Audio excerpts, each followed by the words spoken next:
નમસ્કાર. આજકાલ ગુજરાતમાં બધે જ આંગણવાડી કાર્યકરોનો વિરોધ ચાલી રહ્યો છે, ખરું ને? પણ આખરે એ લોકો રસ્તા પર કેમ ઉતર્યા છે? શું છે એમની માંગણીઓ અને આટલો બધો ગુસ્સો શા માટે? ચાલો આજે આપણે આ આખા મામલાને બરાબર સમજીએ. વડોદરા હોય કે સાવલી, આ તસવીરો ઘણું બધું કહી જાય છે. જુઓ તો ખરા, આંગણવાડીની બહેનોએ જાણે રણચંડી બનીને પોતાનો આક્રોશ ઠાલવ્યો છે. સાચું કહું તો આ કોઈ સામાન્ય વિરોધ નથી લાગતો. એવું લાગે છે જાણે વર્ષોથી દબાયેલી જે વેદના છે ને, એનો આજે વિસ્ફોટ થયો છે. પણ સવાલ એ છે કે આટલો બધો ગુસ્સો, આટલો આક્રોશ આવ્યો ક્યાંથી?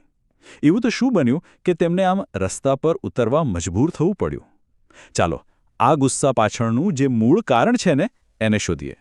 તો આ આખા વિવાદનું જે કેન્દ્ર છે ને, એ છે કોર્ટનો એક બહુ જ મહત્વનો ચુકાદો. એક એવો ચુકાદો જેનો આજ સુધી અમલ જ નથી થયો.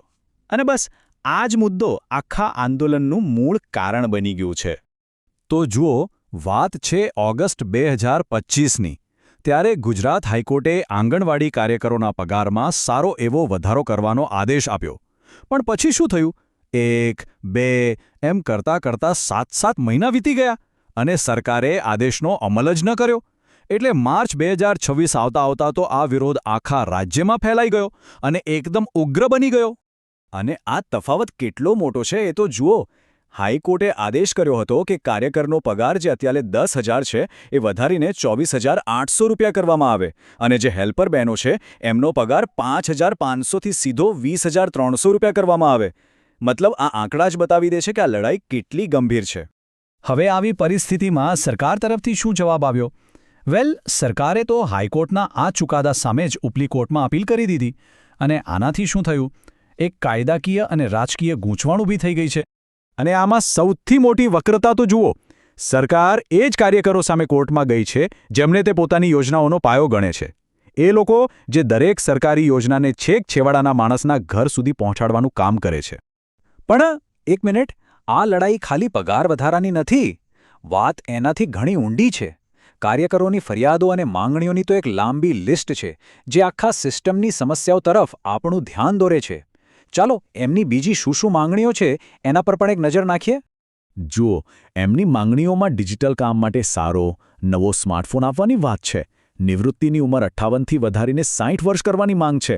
પીએફ અને પેન્શન જેવી સોશિયલ સિક્યોરિટી તો જોઈએ જ. સાથે પોષણ આહાર માટે જે ભથ્થું મળે છે એ વધારવાની અને બિનજરૂરી કામમાંથી મુક્તિ આપવાની પણ માંગ છે. આ બધું જ બતાવે છે કે સમસ્યાઓ કેટલી બધી અને કેટલી મોટી છે. એક કાર્યકરે તો બહુ સરસ વાત કહી. જો તમારે સ્માર્ટ વર્ક કરાવવું હોય તો સ્માર્ટ મોબાઈલ તો આપવા પડે ને. સરકાર ઓનલાઈન કામગીરીનો આગ્રહ રાખે છે, પણ એના માટે જે સાધન જોઈએ એ આપતી નથી.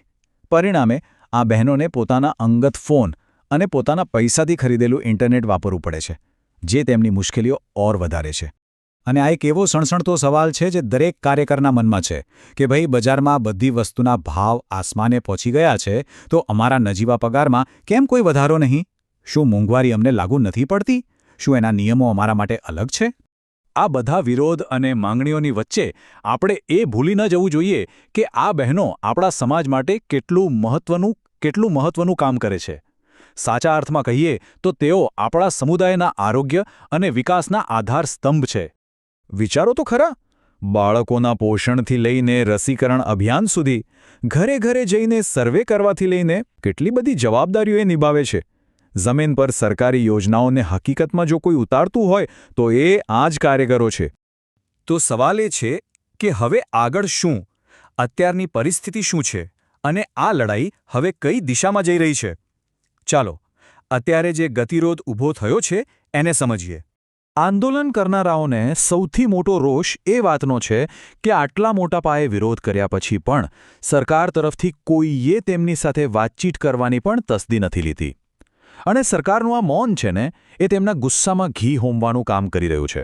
અને એટલે જ હવે એમણે એકદમ સ્પષ્ટ ચેતવણી આપી દીધી છે કે જો એમની માંગણીઓ નહીં સ્વીકારાય તો આવનારા સમયમાં આંદોલન આનાથી પણ વધારે ઉગ્ર બનશે. અને જો જરૂર પડી તો ગાંધીનગરમાં વિધાનસભાનો ઘેરાવ કરતા પણ તેઓ પાછી પાની નહીં કરે. અને અંતે આ એક ગંભીર સવાલ છે જેના પર આપણે સૌએ વિચારવું જોઈએ. જે કાર્યકરો સમાજના સ્વાસ્થ્યનો પાયો છે, જો એ જ અન્યાય અને ઉપેક્ષા અનુભવશે તો લાંબા ગાળે એની કિંમત આપણા આખા સમાજે કેટલી મોટી ચૂકવવી પડશે.